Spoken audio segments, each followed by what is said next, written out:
है माता पिता की इकलौती बेटी। उसके पिता सतीश जैन, उनका खुद का अपना व्यापार है और माँ आशा जैन एक प्रिंसिपल है। शिल्पा को बचपन से ही कभी किसी चीज की कोई कमी नहीं रही। उसके माता पिता ने प्यार के साथ साथ हर वो चीज दी जो उसने चाही। शिल्पा का जन्म काशी में हुआ और काशी में ही पली बड़ी। यहाँ के लोगों में शिवजी के प्रति अपार श्रद्धा है। शिल्पा की भी शिवजी के प्रति अटूट आस्था है, पर वो माता रानी की भक्त है। भजनों में खोई रहना उसकी खास पहचान है। भले ही वो मॉडर्न ख्यालों की हो, पर रीति रिवाजों का सम्मान करना उसे बखूबी आता है। वो रहती तो शहर में है, पर गांव की खूबसूरती उसे बहुत प्यारी लगती है। वहाँ की हरियाली उसे बहुत पसंद है।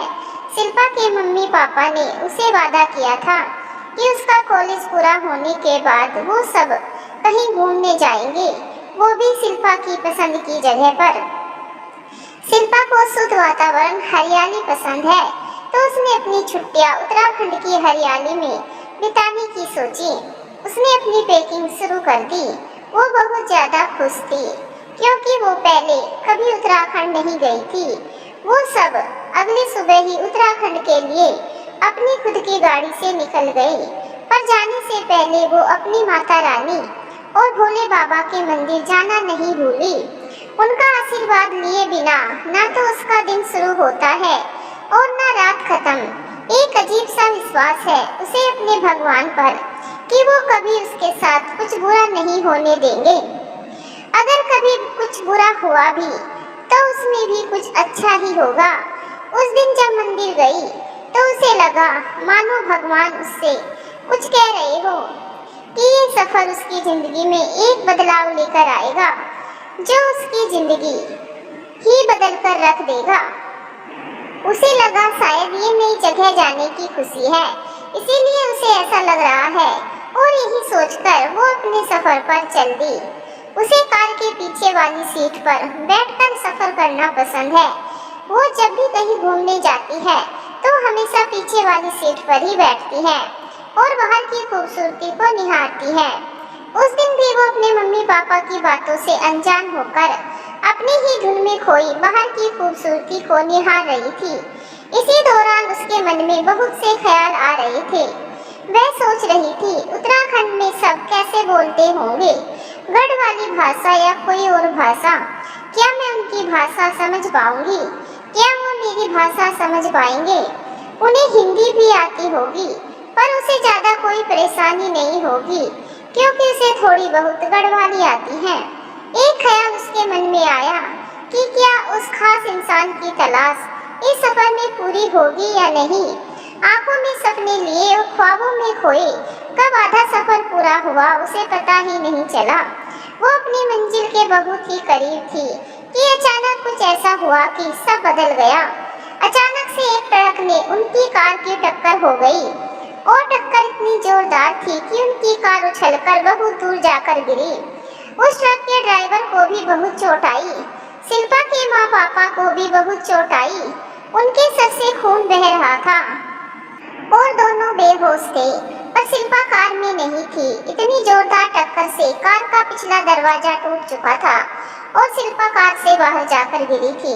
वो एक्सीडेंट बहुत ही भयानक था। आनन फानन में लोगों ने ड्राइवर और शिल्पा के माँ पापा को हॉस्पिटल पहुंचाया। किसी ने शिल्पा की मदद नहीं की क्योंकि शिल्पा उन्हें दिखी ही नहीं। वो इतनी दूर जाकर गिरी थी कि किसी को इसका अंदाजा ही नहीं था और उसके माँ पापा भी होश में नहीं थे जो लोगों को शिल्पा के बारे में बताते। वो सुनसान रास्ता था और रात भी होने को थी, इसीलिए किसी ने वहाँ ज्यादा देर रुकना ठीक नहीं समझा। शिल्पा के माँ पापा का इलाज चल रहा था, उनकी हालत गंभीर थी। वहीं दूसरी ओर शिल्पा का कुछ पता ही नहीं था कि वो कहाँ है, किस हाल में है भी कि नहीं। लगभग आधी रात का समय, सुनसान सड़क, चारों ओर अंधेरा। 5 दोस्त अपनी गाड़ी से उसी रास्ते से गुजर रहे थे। उन्होंने अपनी गाड़ी में शिवजी का भजन चला रखा था। वो पांचों काशी में ही रहते हैं, पांचों बचपन से ही दोस्त है। वो पांचों उत्तराखंड से अपने किसी दोस्त की शादी से लौट रहे थे। अचानक उनकी गाड़ी का इंजन गर्म होने की वजह से उनकी गाड़ी रुक गई। गाड़ी रुकी तो सब नीचे उतर गए। ये देखने के लिए कि क्या हुआ है गाड़ी में। रोहन, जो कि गाड़ी चला रहा था, बड़े ही मजाकिया अंदाज में बोला, भाइयों लगता है हमारी मैडम का दिमाग गर्म हो गया है। तभी रुक गई। ये सुनकर बाकी पांचों दोस्त मयंक, निखिल, रवि और शिवम हंसने लगते हैं। शिवम, जिसके नाम में ही शिव समाये है, पर वो भगवान और उनकी भक्ति से दूर ही रहता है। पर इसका मतलब ये कतई नहीं कि वो नास्तिक है, बस दिखावे की दुनिया से दूर रहता है। रोहन गाड़ी ठीक करने का इंतजाम करने लगा। मयंक, निखिल और रवि तीनों जाकर गाड़ी में बैठ गए, क्योंकि उन्हें नींद आ रही थी। शिवम ही बारी अपनी मोबाइल टॉर्च जलाकर टहलने लगा, क्योंकि वहाँ बहुत अंधेरा था। चलते चलते वो थोड़ा आगे निकल गया। वहाँ उसे लगा शायद वहाँ एक बड़े से पेड़ के पास कुछ है। दूर से अंधेरे में कुछ साफ साफ दिखाई नहीं दे रहा था, तो उसने थोड़ा आगे जाकर देखा। वहाँ कोई लड़की बेहोश पड़ी थी। उसके हाथ पैरों पर हल्की चोट लगी थी, जिससे खून बह रहा था। उसे देखते ही शिवम ने अपने दोस्तों को आवाज लगाई। शिवम की आवाज सुनकर चारों दोस्त उसकी तरफ दौड़ते हैं। उस लड़की को देखकर भी वो चौंक जाते हैं। उसकी हालत देखकर वो समझ गए कि शायद उसका एक्सीडेंट हुआ है। उन सभी ने उसे उठाया और अपनी गाड़ी की तरफ ले गए, ताकि उसे अस्पताल ले जा सके। रोहन ने तब तक गाड़ी भी रिपेयर कर दी थी। उस लड़की को गाड़ी में बैठाकर शिवम ने उसका सर अपने कंधों पर रखकर उसे संभाला। सबको डर भी लग रहा था कि कहीं उसे कुछ हो ना जाए, फिर भी उन्होंने इंसानियत का फर्ज निभाया। उसकी मदद करके सबके दिमाग में बस यही बात घूम रही थी कि ये लड़की कौन है, और इतनी रात तक भी घर नहीं पहुंची, तो इसके घर वालों को फिक्र हो रही होगी। पर वो भी क्या कर सकते थे, क्योंकि उन्हें तो उसके बारे में कुछ पता ही नहीं था। बस दुआ करने लगे कि वो जो कोई भी है जल्दी ठीक हो जाए। वो लड़की कोई और नहीं, शिल्पा ही थी, जिसके माँ बाप उत्तराखंड के किसी अस्पताल में थे। रोहन ने जल्दी से जल्दी अस्पताल पहुंचने के लिए गाड़ी की स्पीड थोड़ी बढ़ा दी। लगभग 1 घंटे बाद वो अस्पताल पहुंच गए। पर ये वो अस्पताल नहीं था जिसमें शिल्पा के माँ पापा को ले जाया गया था। वो उत्तराखंड के किसी और अस्पताल में थे, और ये अस्पताल उत्तराखंड की बाहरी सीमा के पास था। कितनी अजीब सी बात है ना, वो पांचों और शिल्पा सब काशी में ही रहते थे, पर ना तो वो शिल्पा को जानते हैं और ना ही शायद शिल्पा उन्हें जानती होगी। अस्पताल में तुरंत शिल्पा का इलाज शुरू किया गया। उसे बाहरी चोट तो कम लगी थी, पर सर में अंदरूनी चोट ज्यादा लगी थी, और उसका क्या परिणाम होगा ये तो उसके होश में आने पर ही पता चलेगा। उसकी हालत बहुत गंभीर थी और उसके परिवार का भी कोई साथ नहीं था, इसीलिए शिवम ने वहीं रुकने का फैसला लिया। जब तक उसे होश न आ जाए तब तक उसके बाकी चारों दोस्त घर चले गए। एक रात बीत गई। दूसरी तरफ शिल्पा के माँ पापा को होश आ चुका था। जैसे ही उन्हें होश आया, उन्होंने डॉक्टर से शिल्पा के बारे में पूछा। डॉक्टर ने उन्हें बताया कि उनकी बेटी को यहाँ नहीं लाया गया, वो वहाँ जहाँ एक्सीडेंट हुआ था थी ही नहीं। इतना सुनते ही उनकी आंखों से आंसू बहने लगे। अपनी हालत की फिक्र किए बगैर वो शिल्पा को ढूंढने निकल पड़ते हैं। वो उसी जगह जाते हैं जहाँ उनका एक्सीडेंट हुआ था, पर उन्हें वहाँ शिल्पा नहीं मिली। वो पागलों की तरह अपनी बेटी को ढूंढने लगते हैं।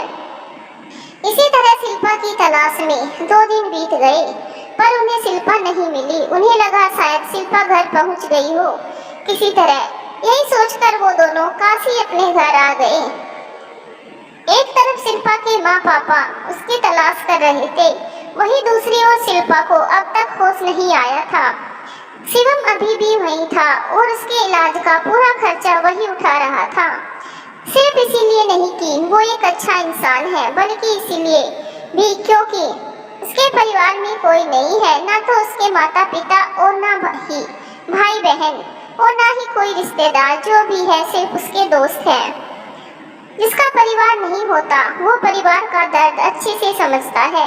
उसे इस बात का एहसास था कि ये लड़की जो कोई भी है, इसके परिवार वालों को जरूर इसकी फिक्र हो रही होगी। उसे शिल्पा का नाम तक नहीं पता था, पर फिर भी वो हर पल उसके पास रहता था, उसका ख्याल रखता था। इसी तरह 1 महीना बीत गया और बिना किसी रिश्ते के अपना ख्याल छोड़ शिवम ने उसका ख्याल रखा। वो एक कंपनी में इंजीनियर है, पर न जाने क्यों अब ना उसे अपनी छुट्टी और न अपने काम की। उधर शिल्पा के माँ पापा अभी भी उसे ढूंढने में लगे हैं। उसकी माँ का तो रो रो कर बुरा हाल हो गया है। अब तो उनकी हिम्मत भी जवाब देने लगी है।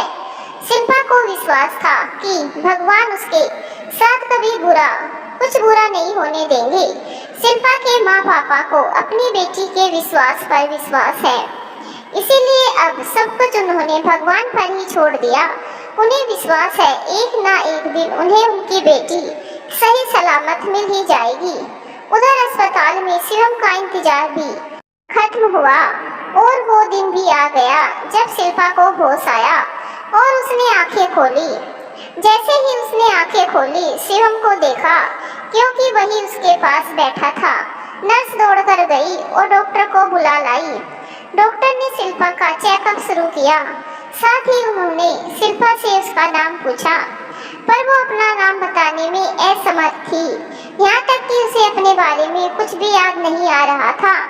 वो थोड़ा अपने दिमाग पर जोर देती है, पर बेहोश हो जाती है।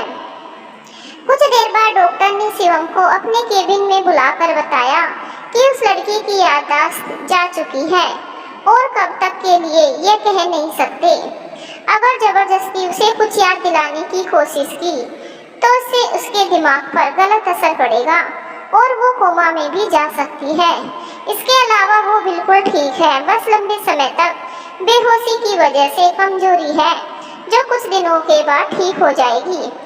अब शिवम के लिए एक नई समस्या आ गई। अभी तक तो वो ये सोच रहा था कि उसके होश में आने के बाद शिवम को उस लड़की के बारे में कुछ पता चल जाएगा, लेकिन उसकी तो याददाश्त जा चुकी है। तो अब वो कैसे उस लड़की को उसके घर वालों तक पहुंचाएगा?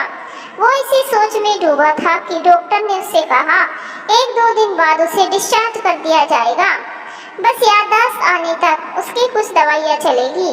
शिवम डॉक्टर को धन्यवाद कहकर वहाँ से बाहर चला जाता है। वो शिल्पा के वार्ड रूम में उसके पास ही जाकर बैठ जाता है। शिवम उसका नाम तक नहीं जानता था, फिर भी उसे उसकी बहुत फिक्र थी। तो उसने फैसला किया जब तक उसकी याददाश्त वापस नहीं आ जाती तब तक वो उसे अपने घर पर ही रखेगा।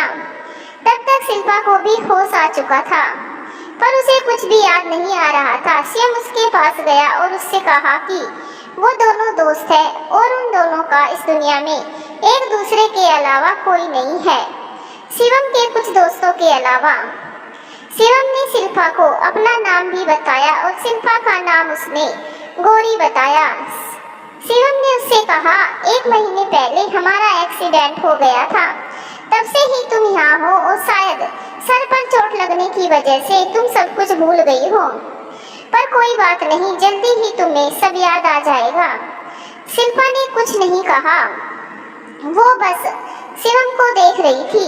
वो इस बात से अनजान थी कि शिवम ने उसे कुछ भी बताया वो सब झूठ है, पर शिवम भी क्या करता, उसे झूठ बोलना पड़ा ताकि शिल्पा अपने दिमाग पर ज्यादा जोर ना दे।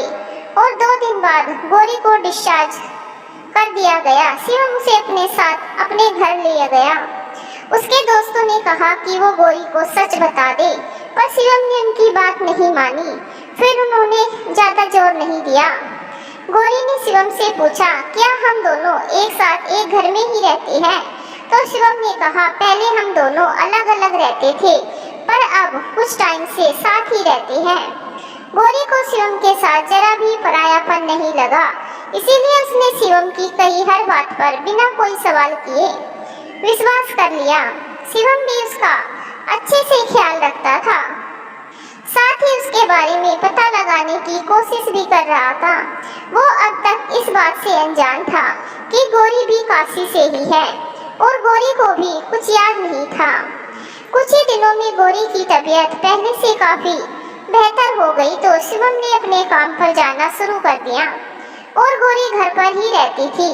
उसने देखा कि शिवम के कमरे में शिवम की उसके दोस्तों के साथ तस्वीर फ्रेम में लगी है, पर उसकी एक भी तस्वीर नहीं है। उसने शिवम से इस बारे में पूछा और ये भी पूछा कि वो करती क्या थी। अब शिवम के पास उसके सवालों का जब कोई जवाब नहीं था, तो उसने गौरी को सब कुछ सच बता दिया। सच जानकर गौरी की आंखें भर आई। वो हैरान थी कि अनजान होते हुए भी शिवम ने उसका इतना ख्याल रखा। शिवम चाहता तो उसका गलत फायदा भी उठा सकता था, पर उसने ऐसा कुछ नहीं किया। गौरी उसकी आंखों में देखने लगी, जिसमें उसे सिर्फ सच्चाई नजर आई। वो शिवम के गले लगकर रोने लगी, जैसे अब शिवम के अलावा उसका कोई है ही नहीं। शिवम ने प्यार से उसे चुप कराया, अपने हाथों से खाना खिलाया, दवाई दी और सुला दिया। गौरी ने उसका हाथ पकड़कर रखा था, मानो अब वो शिवम से दूर जाना ही ना चाहती हो। और कहीं ना कहीं शिवम भी उसे खोना नहीं चाहता था, पर वो चाहता था कि गौरी की याददाश्त वापस आ जाए, ताकि वो अपने परिवार से मिल सके। शिवम की इसी सोच विचार में रात कब बीत गई, उसे पता भी नहीं चला। वो पूरी रात वही गौरी के पास था और गौरी को निहार रहा था। सूरज की लालिमा खिड़की से गौरी के ऊपर पड़ती है तो उसकी आंखें खुल जाती है। उसने देखा शिवम वहीं उसके पास बैठा था। उसकी आंखों से साफ पता चल रहा था कि वो पूरी रात सोया नहीं है। वो बस गौरी को ही देख रहा था। गौरी उसे कुछ कहना चाहती थी, पर उसके होठ कुछ और लफ्ज बयान ना कर सके। एक अजीब सी खामोशी छा गई। गौरी की आंखें भर आई। शिवम ने प्यार से अपनी हथेलियों को गौरी के गालों पर फिराया, उसके आंसू पोंछने के लिए, पर दोनों अभी भी खामोश थे। फिर शिवम उठकर बाहर चला गया और थोड़ी देर बाद गौरी और अपने लिए चाय बनाकर लाया। चाय पीते पीते गौरी ने शिवम से कहा, क्या हम मंदिर चले? पता नहीं क्यों, पर मेरा मन कर रहा है। वैसे तो शिवम को मंदिर जाना ज्यादा पसंद नहीं था, बस दोस्तों के कहने पर उनके साथ चला जाता था कभी कभार। पर उसने गौरी को मंदिर लेकर जाने के लिए हाँ कह दिया। गौरी के चेहरे पर खुशी छा गई, क्योंकि भले ही उसका दिमाग सब कुछ भूल गया, पर उसका दिल तो जानता है ना कि मंदिर ही वो जगह है जहाँ जाकर उसे सबसे ज्यादा राहत मिलती है। दोनों चाय पीकर मंदिर जाने के लिए तैयार होने चले जाते हैं। शिवम गौरी को काशी के प्रसिद्ध मंदिर लेकर जाता है। मंदिर जाते समय शिल्पा को ऐसा लग रहा था जैसे वो पहले भी यहाँ आ चुकी है, पर उसे कुछ याद नहीं आ रहा था। भोले बाबा का नाम लेते हुए दोनों मंदिर तक पहुँच गए। मान्यता है सच्चे दिल से महादेव से कुछ मांगो तो भोले बाबा हर प्रार्थना करते हैं पूरी।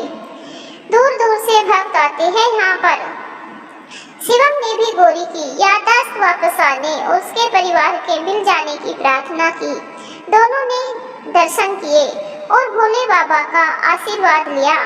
मंदिर के बाहर बहुत सी दुकानें थी, जिनमें कुछ फूल पूजा की सामग्री, रुद्राक्ष और मूर्तियाँ, लॉकेट, सुहाग के सामान और कुछ धार्मिक किताबों की दुकान थी। शिवम ने गौरी से कहा, उसे कुछ खरीदना है तो खरीद ले। गौरी ने हामी सिर हिलाया और दुकानों में जाकर देखने लगी। उसे एक मंगलसूत्र पसंद आया। उसने शिवम से उस मंगलसूत्र के पैसे दुकानदार को देने को कहा। शिवम थोड़ा हैरान हुआ, पर तब उसने कुछ कहा नहीं और दुकानदार को पैसे दे दिए। शिवम को समझ ही नहीं आ रहा था कि गौरी ने मंगलसूत्र क्यों खरीदा। शिवम गौरी से मंगलसूत्र खरीदने की वजह पूछने ही वाला था कि गौरी ने उससे कहा, मैं जानती हूँ इस वक्त तुम यही सोच रहे होंगे कि मैंने ये मंगलसूत्र क्यों खरीदा, क्योंकि ये तो सिर्फ शादीशुदा औरतें ही पहनती हैं। मुझे अपनी पिछली जिंदगी तो कुछ याद नहीं, पर मुझे जब से होश आया है तुमने मेरा ऐसे ख्याल रखा है जैसे तुम मेरे अपने हो। शिवम चुपचाप उसकी बातें सुन रहा था। गौरी ने आगे कहा, तुमने कभी मेरा गलत फायदा नहीं उठाया और ना ही मुझसे सच छुपाया। तुम जब भी मेरे आसपास होते हो मुझे अच्छा लगता है और मैं तुम्हें खोना नहीं चाहती। इतना कहकर गौरी ने मंगलसूत्र शिवम के हाथों में दे दिया और चुप हो गई। शिवम उसकी बातों को बड़े ध्यान से सुन रहा था। गौरी की बातें सुनने के बाद उसके दिल में अजीब सी हलचल होने लगी। उसके दिल में भी कहीं ना कहीं गोरी के लिए भावनाएं थी, पर कहीं ना कह नहीं पाया। उसने अब भी गोरी से कुछ नहीं कहा और गोरी को वहीं रुकने के लिए बोलकर शिवम कहीं चला गया। शायद शिवम को मेरी बातें अच्छी नहीं लगी, और लगेगी भी कैसे। उसने मेरे लिए इतना कुछ किया और मैं उसकी हमदर्दी से प्यार कर बैठी। गोरी अपने मन में सोचने लगी और वहीं बैठकर मन ही मन माँ और भोलेनाथ का नाम लेकर शिवम का इंतजार करने लगी। गोरी शिवम का इंतजार कर रही थी कि अचानक उसे ढोलक मंजीरे की आवाज सुनाई दी। उसका ध्यान उस आवाज की ओर गया तो उसने देखा उसकी कुछ दूरी पर बहुत सारी औरतें माता के भजन गा रही थी। गोरी खुद को रोक नहीं पाई और वहीं चली गई। वो भजनों में कुछ इस तरह कदर खो गई कि मानो उसे उसकी दुनिया ही मिल गई हो। वो खुद भी भजन गा रही थी और ढोलक बजाने लगी। तभी थोड़ी देर बाद शिवम वहाँ आया जहाँ उसने गोरी को रुकने के लिए कहा था, पर गोरी वहाँ नहीं थी। शिवम गोरी को वहाँ न देखकर थोड़ा घबरा गया और इधर उधर ढूंढने लगा। उसने एक दुकानदार से गोरी का हुलिया बताते हुए उससे के बारे में पूछा तो दुकानदार ने कहा कि शायद वो वहाँ होगी जहाँ भजन हो रहा है। शिवम उसी ओर गया। वहाँ का नजारा देखकर शिवम की नजरें एक ही जगह रुक गई। उसने गोरी को देखा जो बहुत ही अच्छी ढोलक बजा रही थी। उसके चेहरे पर एक अलग ही नूर नजर आ रहा था जो आज से पहले शिवम ने कभी नहीं देखा था। तभी शिवम के फोन की रिंगटोन बजती है। रोहन की कॉल देखकर शिवम फोन उठा लेता है और सवाल करता है, तुम सब पहुंच गए? वहाँ से रोहन जवाब देता है, यार हम तो मंदिर के बाहर ही खड़े हैं पूरे सामान के साथ जो तूने मंगवाया था, पर तू कहाँ है? शिवम जवाब में कहता है, ठीक है वहीं रुको, हम दोनों वहीं आते हैं। इतना कहकर शिवम फोन काट देता है। वो गोरी के पास जाकर उससे चलने के लिए कहता है, पर गोरी का तो जैसे मन ही नहीं था वहाँ से जाने का, पर शिवम के कहने पर साथ चल देती है। चलते चलते शिवम उससे कहता है, तुम बहुत अच्छी ढोलक बजाती हो और भजन भी बहुत अच्छे गाती हो। गोरी ने मुस्कुराकर कहा, मुझे भी नहीं पता कि मैंने इतनी अच्छी ढोलक कैसे बजाई और मुझे इतने भजन कैसे याद है। यहाँ आकर मुझे बहुत अच्छा लगा। क्या तुम मुझे दोबारा यहाँ लेकर आओगे? बात करते करते दोनों वहाँ पहुँच गए जहाँ शिवम के दोस्त उसका इंतजार कर रहे थे। शिवम ने गोरी की बात का जवाब देते हुए कहा, तुम्हारा जब भी मन करेगा मैं तुम्हें यहाँ लेकर आया करूँगा, बल्कि और भी मंदिर ले जाया करूँगा। शिवम के मुँह से मंदिर जाने की बात सुनकर मयंक ने मजाकिया अंदाज में कहा, क्या बात है यार, हम तो तुझे खींच खींच कर लाते थे मंदिर, फिर भी जल्दी से नहीं आता था, और अब भाभी को मंदिर में घुमाने की बात कर रहा है। अपना भाई तो शादी से पहले ही बदल गया। उसकी ये बात सुनकर सभी दोस्त हंसने लगते हैं और गोरी थोड़ी सोच में डूब जाती है। वो रुकते हुए स्वर में कहती है, ससुर शादी, वैभव भाभी, और फिर शिवम की तरफ देखने लगती है। तभी रोहन बोलता है, लो भाई, लगता है भाई ने अभी तक भाभी से कुछ बोला ही नहीं। शिवम और गोरी अभी भी खामोशी से एक दूसरे की आंखों में देख रहे थे, मानो आंखों में ही एक दूसरे के सवालों का जवाब दे रहे हो। तभी एक आवाज से उनका ध्यान भटकता है।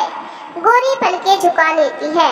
शिवम और उसके दोस्त उस आवाज की ओर देखते हैं तो वो कोई बुजुर्ग से पंडित जी से थे। पंडित जी उन सबको अपनी ओर आने का इशारा करते हैं तो सब उनकी ओर चल देते हैं। गोरी को अब तक लग रहा था शायद शिवम उसकी बातों से नाराज हो गया है, पर उसके दोस्तों को बहुत से सामान के साथ और पंडित जी को देखकर समझ गई कि शिवम उस वक्त शादी की बात करने गया था। उसने ये बिल्कुल नहीं सोचा था कि उसके कहते ही शिवम उसी वक्त उससे शादी कर लेगा, पर जो भी हो उसके चेहरे पर खुशी साफ झलक रही थी। विवाह की वेदी पर एक दूसरे का हाथ थामकर वो जिंदगी भर एक दूसरे का साथ निभाने का वचन लेते हैं। अग्नि के समक्ष 7 फेरे लेते हैं और विवाह मंत्रों के साथ शिवम और गोरी को मंगलसूत्र पहनाता है जो गोरी ने उसे दिया था। सिंदूर से उसकी मांग भरता है। गोरी के परिवार से कन्यादान की रस्म के लिए कोई नहीं था। और ना ही उसका कोई दोस्त था, तो वो उदास हो गई। तभी रोहन बोला, मैं हूं ना तुम्हारा बड़ा भाई, मैं करूंगा तुम्हारा कन्यादान। गौरी का चेहरा खुशी से खिल उठा। शिवम को आज अपनी दोस्ती पर फक्र हो रहा था। सभी रस्मों के साथ उनकी शादी संपन्न हुई। अब गौरी को भूख लगने लगी थी, तो वो वही रेस्टोरेंट में खाने के लिए चले गए। उसके दोस्त जरूरी काम बोलकर चले गए। गौरी बहुत खुश थी और खुशी के मारे उसकी भूख और बढ़ गई। शिवम ने उससे पूछा, क्या खाएगी आप? गौरी आलू पूरी, राजमा चावल, कचौड़ी पकोड़े, दही और लस्सी। शिवम हैरानी से पूछता है, इतना सब कुछ खा लेगी आप? गौरी ने धीमी आवाज में कहा, आप खाओगे ना मेरे साथ? शिवम मुस्कुराते हुए सब कुछ ऑर्डर कर देता है। गौरी फटाफट खाना शुरू करती है। तभी शिवम उसकी तरफ खाना खिलाने के लिए हाथ बढ़ाता है। गौरी शर्माते हुए उसके हाथों से खा लेती है। वो भी शिवम को अपने हाथों से खिलाना चाहती थी, पर वहाँ बहुत सारे लोग थे तो उसे शर्म आ रही थी। खा पी कर वो दोनों घर के लिए निकलते हैं। घर आते वक्त दोनों बहुत खुश थे। शिवम जैसे ही हाईवे पर अपनी गाड़ी मोड़ता है, तभी उसकी गाड़ी को एक जोरदार टक्कर लगती है। उन दोनों को बहुत चोट लगती है। जिस इंसान की कार से उनका एक्सीडेंट हुआ है, वो तुरंत अपनी कार से बाहर निकल कर आता है। साथ ही वहाँ और भी भीड़ जमा हो जाती है। सब उस कार वाले को भला बुरा कहने लगते हैं। शिवम को तो कम चोट आई थी, पर गौरी के सर पर गहरी चोट लगी थी, जिससे उसका पूरा चेहरा खून से लाल हो गया। उसे पहचान पाना भी मुश्किल हो रहा था। एम्बुलेंस को फोन कर दिया गया था, पर जिसकी कार से एक्सीडेंट हुआ था उसने कहा, एम्बुलेंस को आने में ज़्यादा थोड़ा वक्त लगेगा, मैं इनको अपनी कार से अस्पताल ले जाता हूँ, साथ ही इनका इलाज भी मैं ही करवाऊंगा। दोनों को अस्पताल ले जाया गया। डॉक्टर तुरंत ही उनका इलाज शुरू करते हैं। शिवम और गौरी को अस्पताल ले जाया जाता है, जहां उनका इलाज शुरू किया जाता है। शिवम के दोस्तों को उनके एक्सीडेंट के बारे में पता चलता है, तो वो सब भी अस्पताल पहुंचते हैं और डॉक्टर से उनका हाल पूछते हैं। मयंक चिंता भरी आवाज में डॉक्टर से पूछता है, कैसे हैं हमारे भाई भाभी? उन्हें कुछ हुआ तो नहीं है ना? डॉक्टर उन्हें तसल्ली देते हुए कहते हैं, शिवम ठीक है, कुछ देर में उसे होश आ जाएगा, पर उनकी पत्नी की हालत नाजुक है, उनका काफी खून बह चुका है, हमें तुरंत उन्हें खून चढ़ाना होगा। उनका ब्लड ग्रुप ओ पॉजिटिव है, पर इस ग्रुप का हमारे अस्पताल में यह ब्लड ग्रुप नहीं है। हमने ब्लड बैंक से संपर्क किया है, पर इस वक्त वहाँ भी ये ब्लड ग्रुप उपलब्ध नहीं है। अगर आप में से किसी का ब्लड ग्रुप ओ पॉजिटिव है, तो जितना जल्दी हो सके अपना खून दे, वरना उनकी जान को खतरा होगा।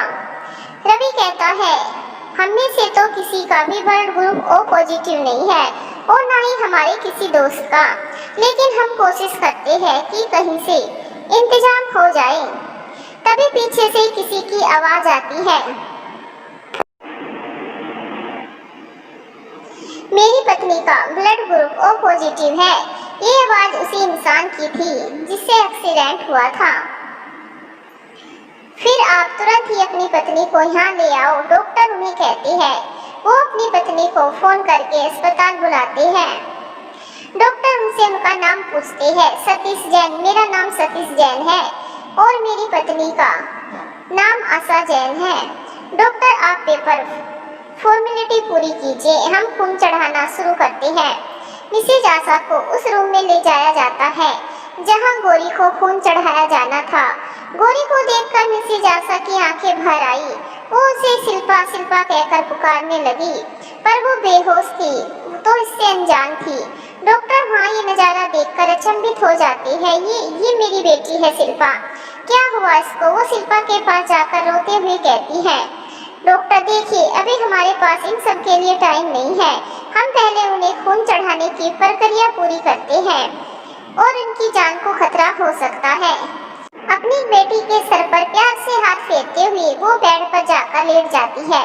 साथ ही डॉक्टर से कहती है कि उनके पति को उनके पास भेज दिया जाए। थोड़ी देर बाद मिस्टर सतीश अंदर आती है। उन्हें अपने ऊपर आत्मग्लानि हो रही थी तो वो सीधा गौरी के बेड के पास जाते हैं। उसे देखते ही वो खुद के आंसुओं को बहने से रोक नहीं पाते। अपनी पत्नी की तरफ देखकर कहते हैं, ये तो हमारी शिल्पा है। हाँ, आशा भावुक से कहती है, हे भगवान, तेरा लाख लाख शुक्र है जो तूने हमें हमारी बच्ची लौटा दी। सतीश जी रोते रोते दोनों हाथ जोड़कर ऊपर की ओर देखकर कहते हैं, सच्ची कहती थी हमारी बेटी कि भगवान कभी किसी के साथ कुछ गलत नहीं होने देते, बस परीक्षा लेते हैं। और देखो, एक एक्सीडेंट ने हमसे हमारी शिल्पा को दूर किया था और आज एक एक्सीडेंट ने ही हमें फिर से उससे मिला दिया। उन दोनों की खुशी का कोई ठिकाना नहीं था। तभी एक नर्स आकर उनसे कहती है, आप यहाँ ज्यादा बातें नहीं कर सकते, बेहतर होगा आप बाहर जाकर इंतजार करें। सतीश जी बाहर आ जाते हैं। तब तक शिवम को भी होश आ जाता है। शिवम के सभी दोस्त उसके पास ही होते हैं। शिवम उनसे पूछता है, गौरी कहाँ है, कैसी है वो?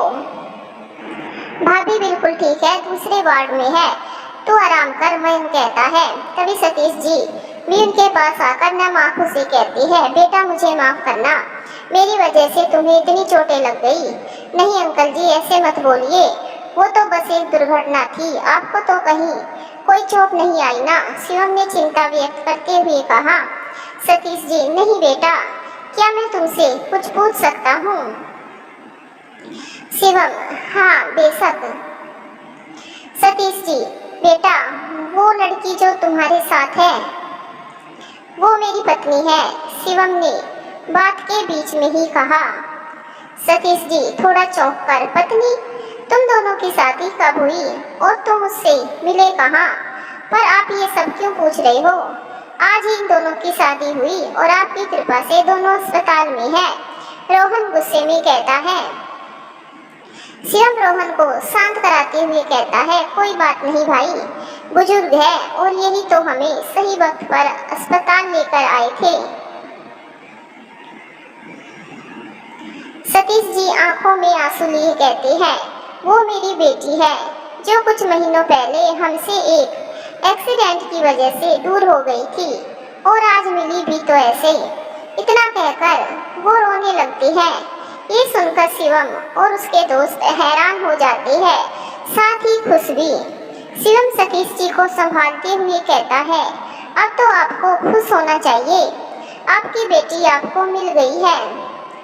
सतीश जी खुद को संभालते हुए, हाँ मिल तो गई है, पर अगर उसे तुमसे शादी करनी थी तो उसने हमें क्यों नहीं बताया? हमारे बिना एक नई जिंदगी शुरू करने के बारे में सोच लिया और यहाँ हम दिन रात उसे ढूंढने में लगे थे। शिवम, नहीं अंकल जी, ऐसा नहीं है, गौरी को कुछ भी याद नहीं है। सतीश जी हैरानी से, क्या?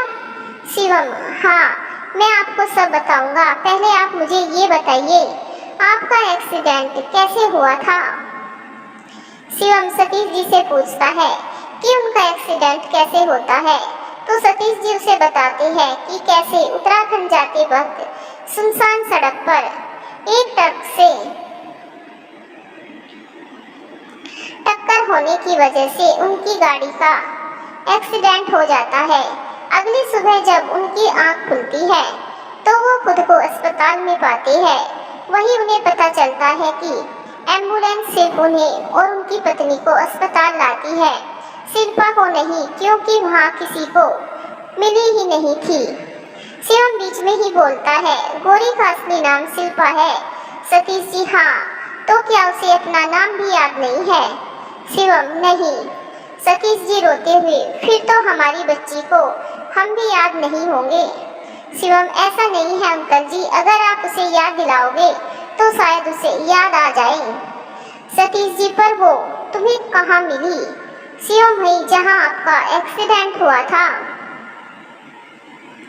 तभी मयंक कहता है, भाई तू पहले अपनी दवाई खा ले, फिर आगे की कहानी सुनाना। सबके चेहरों पर मुस्कुराहट आ जाती है।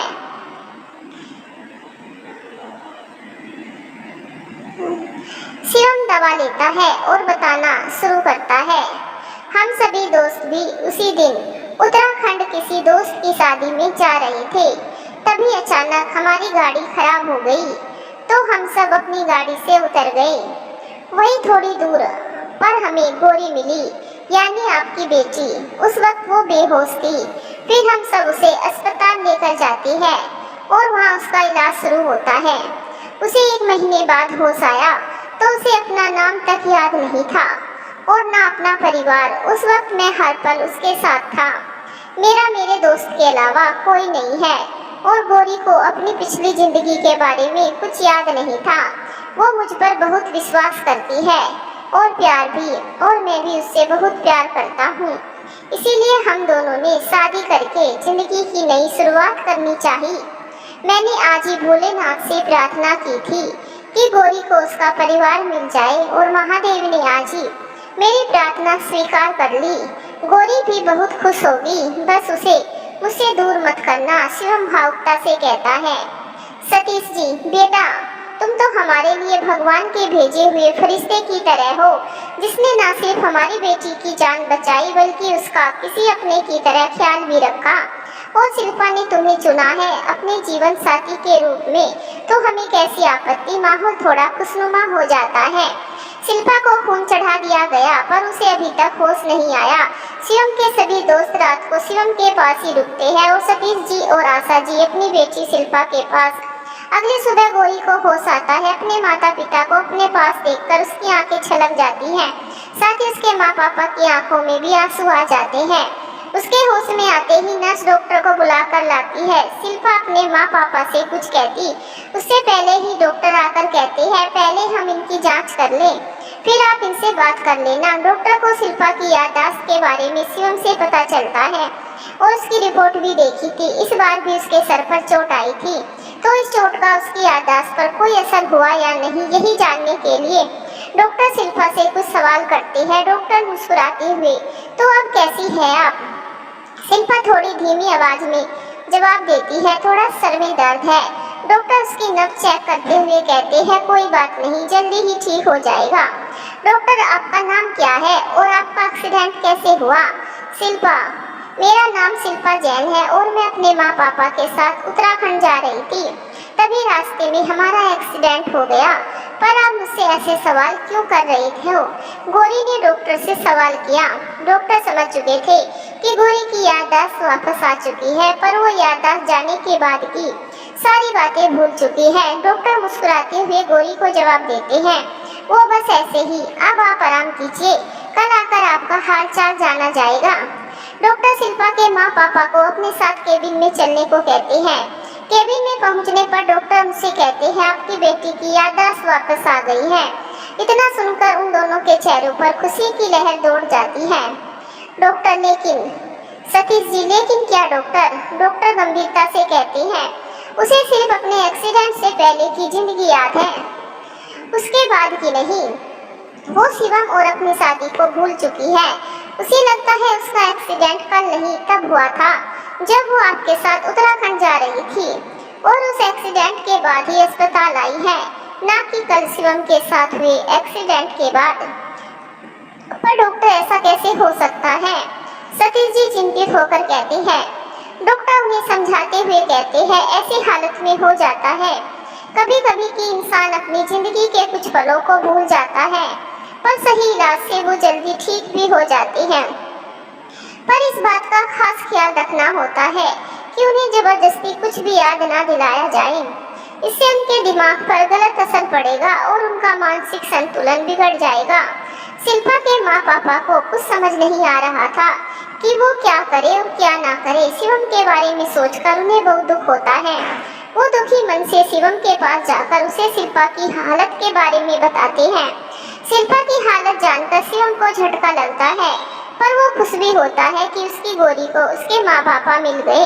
वो उनसे कहता है, आप दोनों दुखी ना हो, भूलने और याद रखने का काम तो दिमाग का होता है, दिल का नहीं। ये एक्सीडेंट तो बस एक बहाना है दिल की परीक्षा लेने का। आप दोनों के प्यार की परीक्षा तो उसने पास कर ली। अब अगर उसके दिल में मेरे लिए थोड़ा सा भी प्यार होगा तो उसे याद आ जाएगा। तब तक आप दोनों उसके साथ जितना हो सके उतना समय बिता लीजिए, फिर मैं ले जाऊंगा उसे अपनी दुल्हन बनाकर। ये बात शिवम मुस्कुरा कर कहता है, सतीश जी बेटा तुम सच में भगवान के भेजे फरिश्ते हो। हमें फक्र है अपनी बेटी की बसंत पर। शिवम, ऐसा कहकर आप मुझे शर्मिंदा ना करें। कुछ दिनों बाद शिवम और गौरी दोनों को अस्पताल से डिस्चार्ज कर दिया जाता है। दोनों ही अपने घर को चलते हैं। जाते वक्त शिवम छुपकर अपनी गौरी को देखता है और उसके मंगलसूत्र को अपने हाथ में लेकर चला जाता है। शिल्पा अपने माता पिता के साथ फिर से अपनी खुशहाल जिंदगी की शुरुआत करती है। डॉक्टर के कहे मुताबिक वो उससे कहते हैं कि वो इतने टाइम से अस्पताल में ही कोमा में थी। शिल्पा अपने घर तो आ गई थी, पर जाने क्यों उसे अपना घर अब अपना नहीं लग रहा था। उधर शिवम को भी शिल्पा की याद सता रही थी। शिल्पा भले ही उससे दूर चली गई हो, पर उसने शिवम की जिंदगी में एक बदलाव ला दिया था। मंदिर जाने से मना करने वाला शिवम अब हर रोज मंदिर जाने लगा, इस उम्मीद के साथ कि शायद वहाँ उसे उसकी गौरी मिल जाए। इस तरह गौरी की बेकरारी और शिवम के इंतजार में 6 महीने बीत गए, पर शिल्पा को कुछ याद नहीं आया। कुछ दिनों बाद महाशिवरात्रि का पर्व आया। शिल्पा काशी के प्रसिद्ध शिव मंदिर में जाकर रुद्राभिषेक करके शिव जी का पूजन करती है। उस मंदिर के बाहर मेला भी लगता है और शिव पार्वती विवाह नाटक मंचन भी होता है। इस बार शिवम खुद को रोक नहीं पाया, वो भी अपने दोस्तों के साथ शिव मंदिर गया। शाम के समय शिव पार्वती विवाह नाटक मंचन शुरू हुआ। अब तक शिवम और गौरी ने एक दूसरे को देखा नहीं था। शिवम विवाह की हर रस्मों को ध्यान से देख रहा था, जिसे देखकर उसे अपनी और गौरी की शादी याद आ जाती है और उसकी आंखों में आंसू आ जाते हैं। वो मन ही मन कहता है, भगवान अब आप और कितनी परीक्षा लोगे मेरे प्यार की, मुझे मेरी गौरी से मिला दो, फिर मैं कभी आपसे कुछ नहीं मांगूंगा। उसके आंसू बहे जा रहे थे, मानो आज वो नहीं, उसका दिल भी रो रहा हो। उसके दोस्त उसे संभालते हुए वो कहते हैं, हौसला रख भाई, सब ठीक होगा, देखना जल्दी ही भाभी को सब याद आ जाएगा और वो तुम्हारे पास वापस आ जाएगी। शिव पार्वती विवाह संपन्न ही होने वाला था कि शिल्पा को कुछ धुंधला धुंधला सा नजर आने लगा, जैसे शादी के ये मंत्र उसने पहले भी सुने हो। उसने भी 7 वचन और 7 फेरे लिए हो, पर वो कुछ समझ नहीं पाती। विवाह संपन्न होते ही वो अपने माता पिता से कहती है कि तबीयत कुछ ठीक नहीं है, अब घर चलते हैं। बाकी भीड़ भी जाने लगती है। आज शिवम को गौरी की इतनी याद आ रही थी कि उसने गौरी का मंगलसूत्र अपने पर्स से निकालकर हाथों में ले लिया। अचानक ही किसी का धक्का लगता है और वो मंगलसूत्र उसके हाथ से गिर जाता है। बहुत ज्यादा भीड़ होने की वजह से वो देख नहीं पाता कि मंगलसूत्र किस ओर गिरा। वो पागलों की तरह उसे भीड़ में इधर उधर ढूंढने लगता है। उसके दोस्त भी उसके साथ में ढूंढने लगते हैं, पर उन सबके इतना ढूंढने पर भी मंगलसूत्र नहीं मिलता। शिवम की आंखों से अश्रुधारा बही जा रही थी। ये मंगलसूत्र ही तो था उसके पास, उसकी गौरी की एक याद, और वो भी खो गया। वो निढाल सा होकर वहीं एक किनारे पर बैठकर रोने लगता है। उसके दोस्तों से उसकी ऐसी हालत देखी नहीं जा रही थी, उनकी आंखें भी नम हो गई। शिल्पा इन सब बातों से अनजान अपने घर को जा रही थी कि उसके पैरों में कुछ चुभता है। वो नीचे झुककर देखती है तो जो चीज उसको चुभती है उसे उठा लेती है।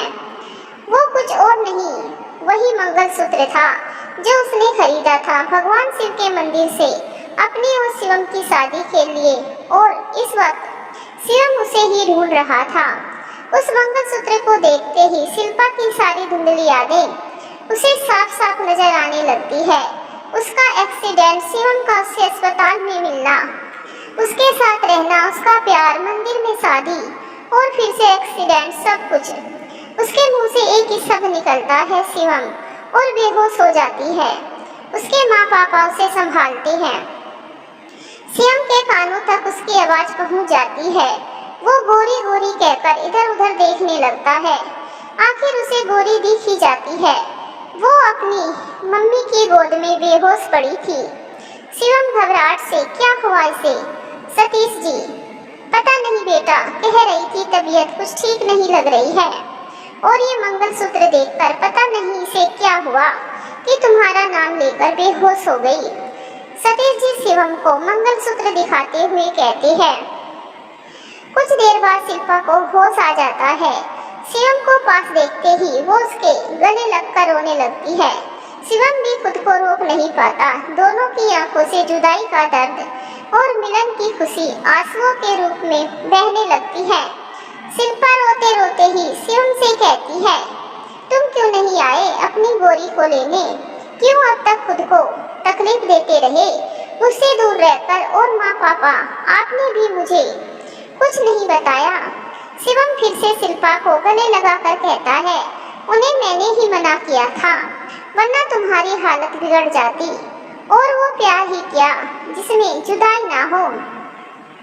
सबके चेहरों पर मुस्कुराहट आ जाती है। फिर उसी शिव मंदिर में फिर से दोनों की शादी होती है। और इस बार शिल्पा के माँ पापा उसका कन्यादान करके खुशी खुशी उसे विदा करते हैं। आज शिल्पा का अपने भगवान पर विश्वास और भी बढ़ गया कि एक्सीडेंट को एक संजोग बनाकर उन्होंने शिवम को उसकी जिंदगी में भेजा। भले ही वो बिछड़े, पर माँ और महादेव ने उन्हें फिर से मिला दिया। ये शिल्पा का भगवान पर विश्वास ही तो था। अगर हम सच्ची भक्ति करते हैं तो अपने प्रभु पर विश्वास भी तो करते हैं ना। कहते हैं ना, भक्ति में शक्ति। सभी बोलो हर हर महादेव। कमेंट बॉक्स में शिवजी और माता रानी का जयकारा जरूर लगाएं। धन्यवाद दोस्तों।